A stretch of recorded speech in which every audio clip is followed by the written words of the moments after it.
L'architecture distribuée adapte des process complexes à l'environnement logiciel existant. Elle gère ce qu'on appelle la legacy.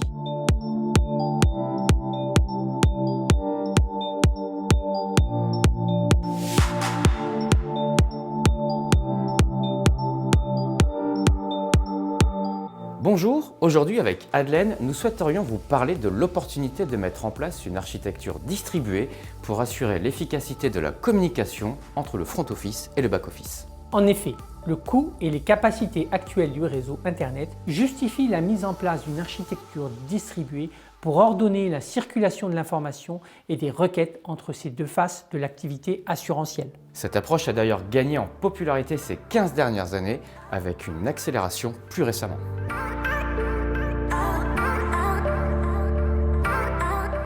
Dans l'organisation d'une entreprise, il y a les gens qui vendent, le front office, et ceux qui gèrent le back office. Ceux qui vendent veulent une interface qui allie l'esthétique et l'ergonomie pour faciliter la vie du client qui souhaite souscrire un service et provoquer l'achat. Le gestionnaire souhaite de son côté avoir le moins de manipulation possible. Il recherche l'automatisation des processus et exige robustesse et fiabilité du système. Bien entendu, plus il y a de spécificités, plus la gestion et l'automatisation sont compliquées. Sans oublier les outils provisoires liés à des offres temporaires sur la partie vente. Idéalement, le gestionnaire souhaite qu'un seul process puisse traiter la multiplicité des offres proposées. Mais changer d'outil de gestion se révèle coûteux, il faut donc se débrouiller avec les moyens possibles et avec des outils souvent obsolètes. En résumé, pour le front office, j'ai besoin de spécifiques et de sur-mesure. Pour le back-office, de standardisation et de stabilité pour ne pas avoir à changer de procédure. C'est une tension qui traverse nombre d'entreprises.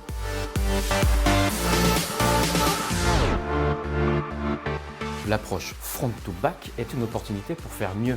Aujourd'hui, on peut le faire grâce à l'architecture distribuée. L'architecture distribuée consiste à adapter les demandes très spécifiques du front qui conserve ainsi sa liberté en les transformant en des règles normées reconnaissables par le back-office. Il s'agit de mettre en place une interface entre les vendeurs et le back-office. L'architecture distribuée adapte des process complexes à l'environnement logiciel existant. Elle gère ce qu'on appelle la legacy, c'est-à-dire la structure ancienne du back-office qui s'est constituée au cours du temps. C'est un middle office entre les deux systèmes qui reposent sur des web services. La communication devient synchrone et instantanée. Elle peut traiter un nombre important de demandes. La moyenne de l'échange sur web service est de l'ordre de la demi-seconde. Chaque action en déclenche une autre automatiquement. L'architecture distribuée permet d'un côté d'autoriser l'agilité du front office tout en préservant le système de gestion existant.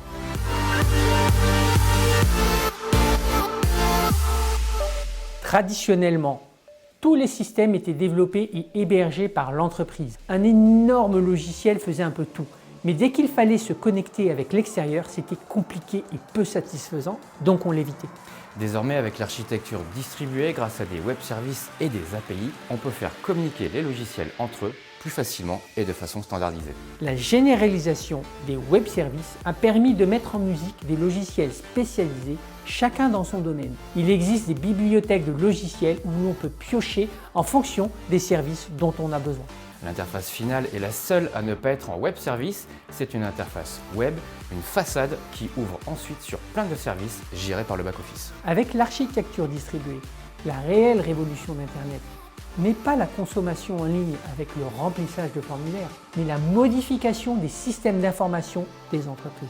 Adelaine, c'est le moment où je vais vous laisser la parole afin de présenter l'offre Smalltalks. Merci Florian. Merci Adelaine. Smalltalks va vous permettre non seulement de faire le lien entre vos interfaces de vente, le front, et vos systèmes administratifs, le back, mais il va également vous permettre d'agréger les meilleurs services spécialisés externes du marché. La signature électronique, la résiliation du contrat tenant, l'envoi des courriers papier et email, les paiements carte bleue, le fichier des véhicules assurés FVA, les cartes de tiers payants, la sécurité sociale et ses concentrateurs, etc. etc. Bien sûr, Smalltalks est une brique en marque blanche qui contient elle-même ses propres fonctions, accessibles en web service ou via les interfaces de Smalltalks, le tarificateur et un parcours de souscription, les services de gestion administrative et sinistre, les reporting et bordereaux. Grâce à la magie des architectures distribuées des web services, tout ça finalement est disponible de façon transparente et fluide comme un tout cohérent.